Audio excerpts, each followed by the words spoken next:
Hi. What you get confuse during exams? आप लोग जब एग्जाम देने जाते हो तो ऐसा क्यों होता है कि आप 100 क्वेश्चन करते हो, उसमें से आपने लगभग 70 to 80 क्वेश्चन किए और बाकी के लिए आप कहते हो कि नहीं, 10 क्वेश्चन में तो मुझे कंफ्यूजन था। कई बार ये रेशो जो है वो 40 क्वेश्चन आप कहते हो मैंने कॉन्फिडेंस से किए, बाकी 20 और 30 तक मुझे कंफ्यूजन था, इसलिए मैंने किए नहीं या गलत कर दिए। तो ये जो गलतियां होती है ये होती क्यों है? सारी चीजों के पीछे एक चीज जबरदस्ती होती है, वो होता है कंफ्यूजन। आता कहाँ से कंफ्यूजन? छोटी सी बात है होने को तो, लेकिन मजे की बात है, उसके बारे में हमें डिटेल में सोचना पड़ेगा। मैं हरिमोहन ठाकुरिया, जेएनयू न्यू दिल्ली से ग्रेजुएट ईयर 2000 में। मैं आधार इंस्टीट्यूट रन कर रहा हूँ, जहाँ पर हम कोर्सेज रन करते हैं, CSR, NET life science, GATE life science, school lecture biology और कॉलेज लेक्चर जैसे एग्जाम जो कि असिस्टेंट प्रोफेसर एग्जाम्स होते हैं। अनअकैडमी में 2019 से हूँ और उसके अलावा मैंने अपना सीएसआर जेआरएफ 3 बार और CSR net LS all India rank second और थर्ड के साथ 2016 और 11 में फिनिश किया था। मेरे अपने स्टूडेंट्स आप जानते ही होंगे बहुत सारे होते हैं, अलग अलग तरीके की कैटेगरीज होती हैं, जिनमें आईआईटी जाम टॉपर्स, सीएसआर नेट टॉपर्स, ढेर सारे assistant professor, school lecture biology के ढेर सारे लेक्चरर्स। बट इन सब के साथ जब मैंने बात की और इस पॉइंट पर बहुत डिटेल में सोचना शुरू किया तो बड़ी अजीबोगरीब चीजें आई। आपको एक स्टेटमेंट दिया जाता है, more knowledge more confusion, less knowledge no confusion. तो क्या ऐसा सोचा जा सकता है कि जो इंटेलिजेंस है आपकी वही आपके कंफ्यूजन का कारण है? हो सकता है आपकी जो इंटेलिजेंस है वही क्या आपकी कंफ्यूजन का कारण है, क्योंकि जब भी आप सोचने बैठते हो तो आपके पास एक प्रश्न के तीन तीन उत्तर आ रहे होते हैं। कभी ये, कभी ये, कभी ये, कभी वो। और शायद इसी को कंफ्यूजन कहते हैं। आप दो चॉइसेस में कंफ्यूज यूजुअली होते हो कि आपका जो उत्तर दे रहे होते हो आप प्रश्न का, उसमें आपको तो यार पता नहीं यार, ए है या सी है, बी है या डी है। और स्पेशली आजकल का जो नया ट्रेंड है उसमें 5 स्टेटमेंट स्टेटमेंट होते हैं, 1 2 is correct, 2 3 is correct, 3 4 is correct, और उसमें तो आपकी जिंदगी हराम हो जाती है, मैं जानता हूँ। क्योंकि डेली मुझे आप ही जैसे लोगों के साथ डील करना होता है, अलग अलग तरीके की आपकी प्रॉब्लम्स को सॉल्व करना होता है कि किस किस तरीके से आप लोगों का कंफ्यूजन क्रिएट होता है। और हमारी जो टेस्ट सीरीज हम लोग बनाते हैं वो बनाते भी ऐसे हैं। बीइंग एन एग्जामिनर और एक क्वेश्चन ट्रेंड सेटर, मैं करता ही ऐसे हूँ कि क्वेश्चन को हमेशा ऐसे बनाओ कि आप मैक्सिमम कंफ्यूज हो। क्योंकि हमारे साथ अगर आप कंफ्यूज हो लिए तो बहुत बढ़िया है, क्योंकि वो कंफ्यूजन आपको सारी जिंदगी याद रहेगा। और प्रश्न आप जब भी करने सॉल्व करने बैठोगे, आपका सटीक आंसर होगा। आपके पास कंफ्यूज होने का चांस नहीं होगा। और शायद इसीलिए हमने बहुत अच्छे अच्छे रिजल्ट आज तक दिए हैं कि कंफ्यूजन पे हम लोग एग्जैक्टली काम कैसे करते हैं। मैं कुछ एक चीजें आपको पहले बता देना चाहूंगा, कंफ्यूजन आता कहाँ से। कंफ्यूजन पहला जो रूल हो मेरा जो मेरा मानना है, लैक ऑफ नॉलेज। आपको उस विषय वस्तु के बारे में बहुत इन डेप्थ नॉलेज नहीं होती। यूजुअली आप सुपरफिशियली पढ़ लेते हो। कई बार एक और बड़ी गलती होती है कि आप सिलेबस के सपोज 10 चैप्टर हैं, 10 में से आप 7 चैप्टर पढ़ लेते हो। और जब चॉइसेस दी जाती हैं तो जो 4 चॉइस में से 2 चॉइस होती है। मजे की बात है उस 8 9 और 10 यानी कि 8 9 और 10 चैप्टर में जो आपने चीजें छोड़ दी है, जिनके बारे में आपको नॉलेज ही नहीं, और आप कहते हो कि नहीं, मुझे 1 to 7 तो पूरा याद था।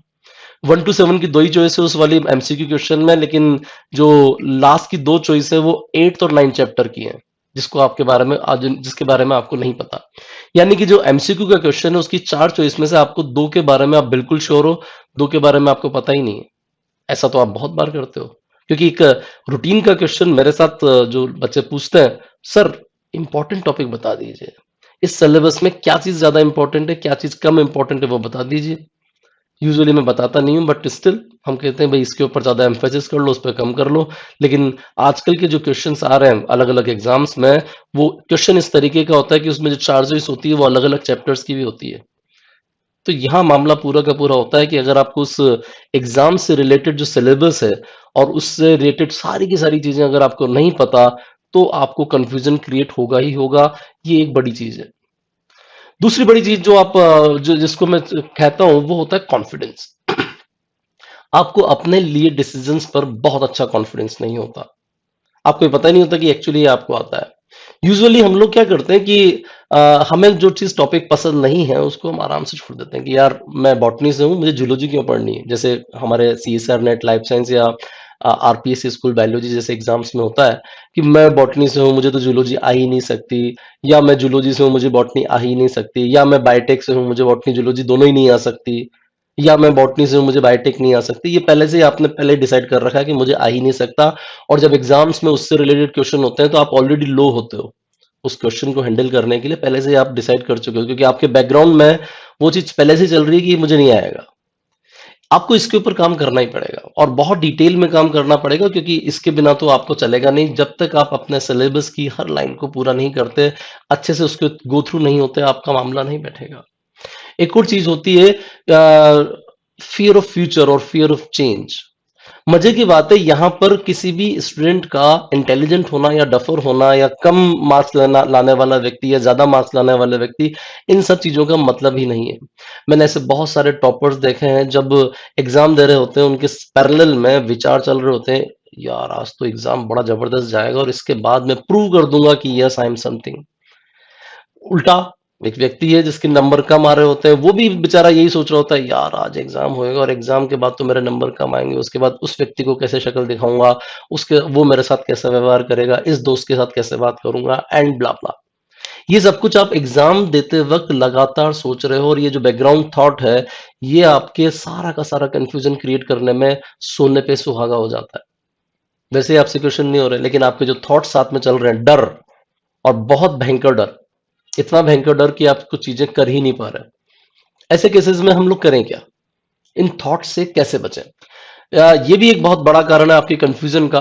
और सबसे शानदार कारण होता है कि आपकी प्लानिंग और प्रैक्टिस प्रॉपर नहीं होती। आप चीजों को सही वक्त पे शुरू नहीं करते।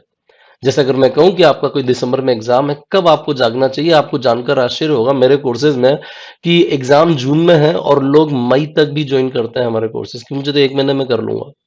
एज इफ वो कोई सुपर ह्यूमन है, और ऐसे सुपर ह्यूमन जो चीजों को देखेंगे और हो जाएंगे, उनकी कोई प्लानिंग ही नहीं है।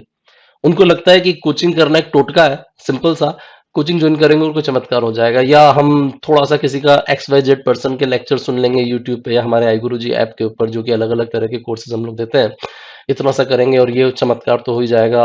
और फलाना, एक और शानदार बात, कि आपको जिंदगी में भयंकर तरीके से इतना कंफ्यूज कर देते हैं, हमारे यहाँ से ये फर्स्ट रैंक, हमारे यहाँ से वो फर्स्ट रैंक, तो आपको लगता है ये फर्स्ट रैंक वाला जो इंस्टीट्यूट है, इसको ज्वाइन करेंगे तो मेरी जिंदगी में तो फटाफट चमत्कार हो जाएगा। नहीं होगा। जब तक आपकी अपनी प्लानिंग और आपका एक अपना प्रैक्टिस का पूरा शेड्यूलिंग आप नहीं करके रखोगे, कोई व्यक्ति चमत्कार नहीं कर सकता। सारे चमत्कार आपके अंदर से आते हैं। ध्यान दीजिएगा। हम लोग, या इस तरफ बैठे लोग जो हम लोग हैं, वो आपको सिर्फ काम कर सकते हैं, आपको सपोर्ट कर सकते हैं, कैटलिस्ट हो सकते हैं एंजाइम की तरह, कि रिएक्शन में हम पार्टिसिपेट तो करेंगे, लेकिन मजे की बात है रिएक्शन का पूरा हिस्सा नहीं बनेंगे। आफ्टर द रिएक्शन हम लोग तो इंटैक्ट रह जाएंगे। हम मीन्स कोचिंग इंस्टीट्यूट। कन्वर्जन आपका होना है। अगर आप अपनी रिएक्शन को चेंज कर गए तो ठीक, नहीं तो कोई बात नहीं। प्लानिंग और प्रैक्टिस, हम इसके ऊपर भी एक और बात करेंगे। और सबसे शानदार बात होती है फिजियोलॉजिकल स्ट्रेंथ। आपका जो लाइफ स्टाइल है वो इतना जबरदस्त होता है कि जिस दिन आप एग्जाम देने जा रहे होते हो, उसके एक दिन पहले आप जी जान से पूरा का पूरा सिलेबस पूरा करते हो। आपको लगता है कि आज की रात जो पढ़ेंगे, बस यही अंतिम रात है और यही एग्जाम में आने वाला है। हालत ही हो जाती है, ना तो आप सो रहे होते हो, ना आपने खाना खाया होता है, ना आपकी थकान मिटी होती है। आप फ्रेश माइंड से एग्जाम ही नहीं दे रहे होते हो।